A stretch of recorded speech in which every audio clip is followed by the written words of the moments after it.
Hello Combat Arms and welcome back for another review. Today I'm going to be doing a brand new weapon released by Nexon called the JNG-90. I think it's the JNG-90. I don't have it written in front of me. I will in about 10 seconds, but while the page is loading, I would like to go off and say this is a fantastic sniper based almost completely, as far as game usage, off of the KNT. Okay, here we go. Yes, it is the JNG-90. I apologize for that. It is on for permanent for $25, which is strange. I don't believe that's the normal price for a sniper. I do believe it's normally $30. So on the sale for Black Friday, which is the date of release, technically it's the Wednesday before Black Friday, this gun is at $23, I do believe is what I bought it at. Even though it was listed as $20 on the website, which is kind of, well, annoying. I was expecting to not spend the last $3 of my money on that, but that's okay, I suppose. Anyway, so hopping into the statistics right off the bat, we have a damage of 100, a portability of 43, a rate of fire of 11, an accuracy of 93, and a recoil of 66. It has an ammo capacity of 10 of 20, with the pre-attached scope like the S58 musket and the KNT, and some of the other muskets, as you guys know. It has a firing mode of bolt action, and it is customizable only with a magazine. You cannot put a suppressor on this. And I'd like to say right off the bat, this is a very nice sniper rifle. I'm going to be rating it exactly the same as the KNT. It's basically the same sniper except for two minor differences. Now I am going to open up the KNT stats real fast before I go over those, so give me just a moment. Combat Arms KNT 308, I do believe it's called. Let's go and open that up. So let's go ahead and compare stats really fast before I go into the major differences. So, let's see. Both have a damage of 100. The portability is 3 points higher on the new sniper, the JNG. It's 43 versus the KNT's 40. They both have a rate of fire of 11. The JNG has an extra point of accuracy at 93 compared to the KNT's 92, and they both have oh no, I take that back. The KNT has a recoil of 65, whereas the JNG has a 66. So just keep that in mind when buying this weapon. Of course, recoil doesn't really matter on sniper rifles. It's a bolt action anyway, so it doesn't really matter. Now, the extra point of accuracy is nice, although both snipers are incredibly accurate. The only reason it has that, it's pretty much an 100 accuracy gun. The only reason it says that is because the spread recovery isn't fast enough to cope with the fire rate. Now, the rate of fire being 11 makes it around the same as an L9 series gun, so it's kind of like an L9 in that sense. Has a very fast spread recovery overall, and I don't know why it's not able to cope with that, but that's just the way it is physically. It has a very fast spread recovery though within scope, and you can basically shoot this thing as fast as you want, and the bullet will always go within a 1mm radius of where you're aiming down the line. So that's very, very nice. It has the S58 musket scope, as I mentioned before. Very, very nice. High magnification, making it great for long range and aiming headshots. I love this gun for Kill Creek. I'm thinking of buying it for my alternate account. So fantastic, fantastic weapon. Absolutely love it.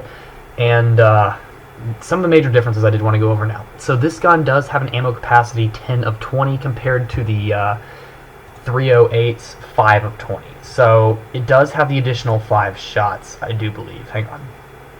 Yeah, so the KNT would have 25 total and the JNG would have 30 total. So it has the additional 5 shots. However, the damage drop-off on this gun is nowhere near, absolutely nowhere near what the KNT has. The KNT can usually kill a medium vester maximum range to the chest in Kill Creek. This gun can only do that part of the time. Now the drop-off is actually good. It's not bad at all. It can always kill close range, and it's very high powered. That guy there didn't even notice me for some reason. I'm not the brightest guy in the world. But other than that, what I was going to say was this gun is fantastic. I would recommend it for anyone who's able to get it. If you have the KNT, you may not want to get this weapon because if you're playing long-range maps, the KNT is better. But if you're going to go around quick-scoping and trying to get pretty close to them, this is going to be your gun. Not only will the extra 5 shots help, but the fact that it's still going to kill, I think it can kill heavy vester at closer ranges. This is still going to be more useful to you on junk flea and such. But if you run around with both of these snipers, you will be a practically unstoppable force so long as you have the ability to aim, which I'm assuming you have if you are playing a first-person shooter. Just kind of deductive reasoning there. But so I've had a pretty good day. I have to apologize for the kind of not as good gameplay. It's not horrible. It's actually not half bad at all, really, but it's not up to my normal standards. I really wanted to get these reviews out as fast as possible to be the first one to review these. I don't think I actually will end up being the first because it took me so long to get actually usable gameplay.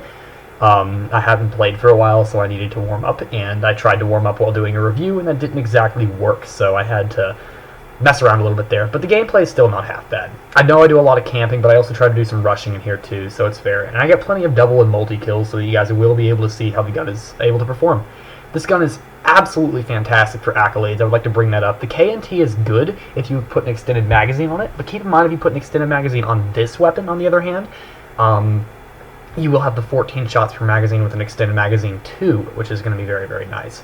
Making it even better, even that much better for quick scoping. Now, this gun is very, very comparable to the FRF2, although it has better damage. So in general, it can kill medium vesters and stuff much more easily at close range. So, although the FRF2 does have the 100 damage, and I recently released the FRF2 second review, by the time this review comes out, it should be out. If not, it will be out very soon, so you'll be able to see the updated FRF2 review. So that will be very, very nice for you guys. You get to see both guns really close together. Now, when I did the FRF2 review, I actually did it before I did this one, so even if this one comes out first, I would not have known at the time that this weapon was going to be released. So, because I wasn't paying attention to the leaked wiki, so I didn't know this gun was going to be released. However, now that this is released, I'd like to say that it is very similar to the FRF2, so keep that in mind. Also, by the time this video comes out, I may or may not have announced my NX giveaway. If I have, I would like you guys to go check out that video because it's free NX. You guys need to be looking at that. There's also a couple of consolation prizes, I do believe. I have put in some consolation prizes that if you don't win the NX grand prize, you will be able to win some other stuff. And those are just a few nice little perks and stuff that I've put around here, so I hope you guys really are going to be able to enjoy that.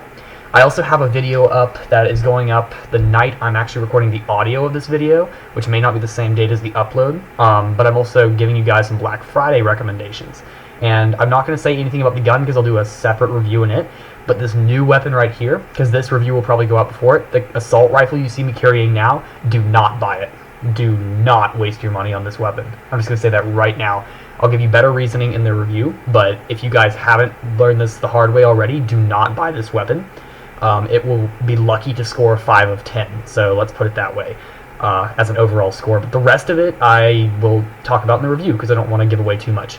But it's just not a usable weapon for what it's supposed to be. But as far as the sniper, I would recommend this to anyone who either A, didn't get the KNT, or B, loves the FRF2, or C, does a lot of junk fleet, because this is an absolutely fantastic weapon to do it on. So I would recommend you getting this weapon if you can, especially considering it's only labeled at 25k NX. That's very surprising to me, and it's on sale for the 22 or 3, I do believe. So I would recommend this weapon for all those reasons and the above. This weapon will be scoring very, very highly, at least a 9, if not higher. This is, I can't say how good this weapon is because it's just absolutely fantastic. Now, I would say it's better than the TPG-1 Pro. I would say it's better than a lot of the other weapons that I've also recommended in the past. I would take this weapon over the M200. I think if I were to walk, this is going to be my new Junk Fleet OMA weapon instead of my Black Magnum. Normally I walk in with my FRF2 and Black Magnum. I think I'll be swapping out my Black Magnum for this. So let's just put it that way. I would use this for competitive gameplay. And the KNT is also kind of a good weapon. I might do a comparison video at some point because they are obviously built the same way. It even says so in the description of the gun. So, at any rate, thank you guys for watching this review. Please rate, comment, subscribe. Check out my other recent videos and my videos to come out in the next week. I'm sure you guys are going to want to see them. They're a little bit different than usual, so please keep an eye on them. I think you'll like it. And I will see you guys in the next video. Rate, comment, subscribe. Shadolance out.